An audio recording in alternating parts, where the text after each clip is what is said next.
Winchester had sent Mr. T.G. Bennett, the vice president and the manager of Winchester, to Utah to negotiate with the Browning brothers on a patent infringement. Winchester owned the patent for a reloading tool that had been patented by A.V. King in 1880, and the Browning brothers had unknowingly been infringing upon that patent. Well, when Bennett saw, when he got to the gun shop, the Browning single shots that were hanging there on the wall, he was pretty favorably impressed. And he decided that he would work out an agreement with the Browning brothers to trade guns for the patent rights for the reloading tools. So saith Mr. George Mattis in the Winchester Handbook. The gun that we are talking about, or the guns, plural, single shots, chief among which would be one of these bad boys right here. This would be the model 85. Next, I'm going to be loading up some almost period correct ammunition for this. I don't want to use black powder. I like smokeless just because it's cleaner. Now, it's not in, because this is chambered for 4590, no data in the current books that are being printed right now. You can find data online, but I do have data because I keep old books around. This is the Lyman 48th edition, and we have on page 304 lots of data for 4590. Now, 4590 has sort of dropped off. 4570 does remain popular, but you go 4570, 4590, 45100, 45110, 45120. Basically, all they've done is they've taken the same cartridge casing and you make it a little longer, put more powder in it, and you can push the same bullets or heavier bullets faster for longer distances. And the late 1800s, early 1900s, these were extraordinarily popular guns. Shiloh. Now I have here new casings that I've been sitting on for quite some time from Starline. I've got data here. Now the data is in this book going from 385 grain to 400 grain to 500 grain to 535 grain bullets. Now I'm going to be loading a 420 grain bullet that is cast, sized 459 thou over 458, and they're lubed. They're alloyed a little bit. It's not pure lead, so I can push them over 1250 out of the muzzle, because that's a 28-inch barrel, and I'll get the volume there. But frankly, I don't like shooting really heavy loads out of it. I'm not sure if you noticed that, but let me show you something.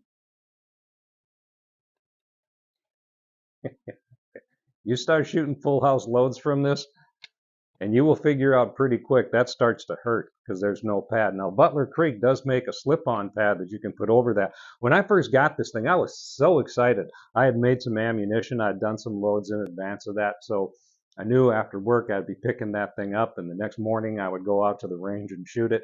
And I did probably 50 different cartridges, well, 5 loads, 5 loads, 5, 5, 5. Going through all kinds of different loads, trying to figure out what I liked, what did I want to do with this thing. And I also did some hunting loads, thinking someday maybe I'll go out to the plains and I'll shoot a buffalo with it. No, I won't. But I've got ammo for it anyway. But by the time I got home, and I had not noticed because I was just enjoying myself with this new rifle that I had bought, boy, was my shoulder black and blue. Didn't notice the pain until the next morning was I sore. So I'm going to tone it down just a little bit. Now, as I look in this Lyman, because I don't have data for a 420 grain bullet, which is what I'm using, I have to figure out what's going to be a safe powder charge for the 420, because I'm going from 385, 400, 500 to 535 grain bullets.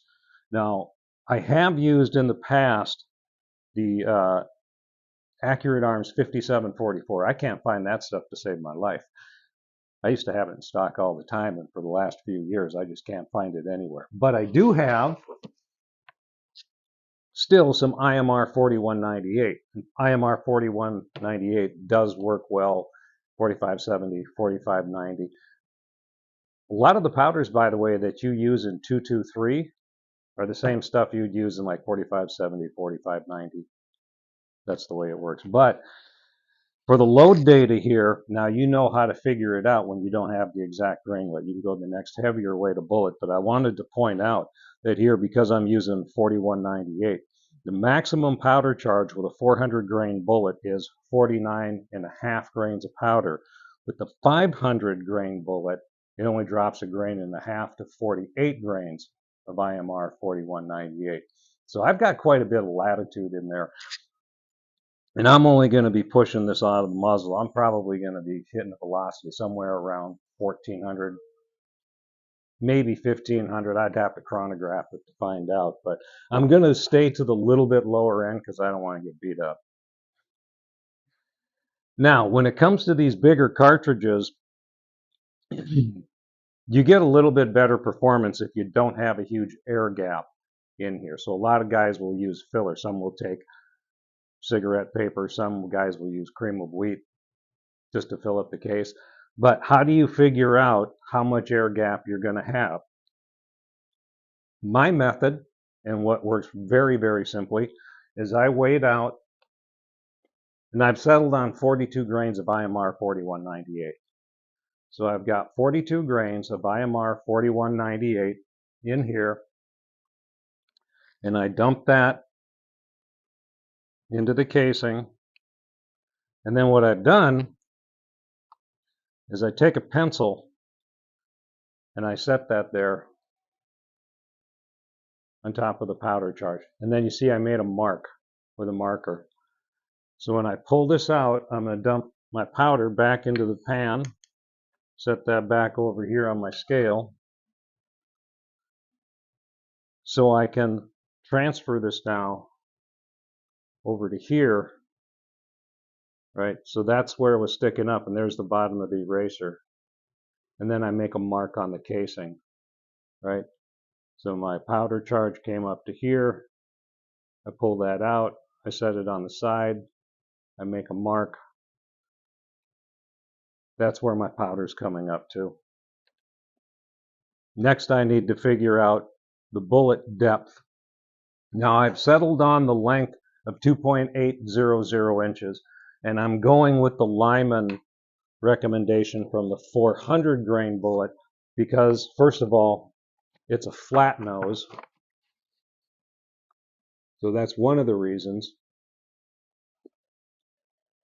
But the other reason is this projectile has a crimp groove right there. So looking at this, okay, I take my caliper and I've got it set at 2.8. Set the set screw so it doesn't move. Now I just take the projectile and I push this down right here.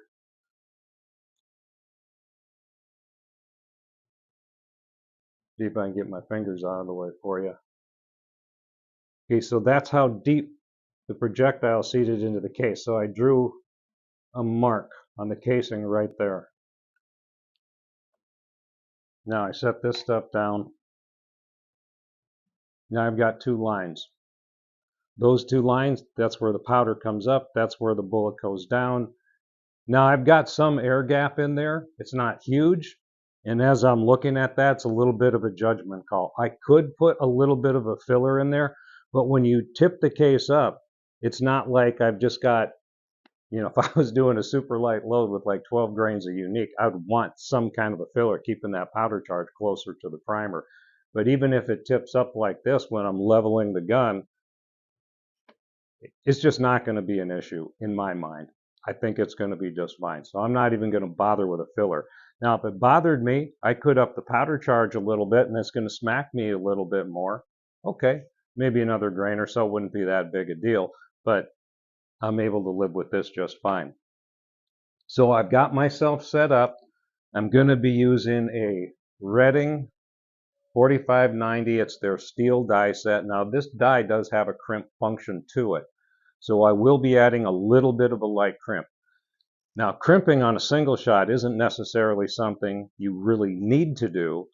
I'm going to add a light crimp to it because I want to make sure that I'm delaying the projectile leaving the mouth of the casing just for a fraction of a second to allow the powder to burn a little bit more completely. Now going out of a 28-inch barrel, it's just not going to be an issue.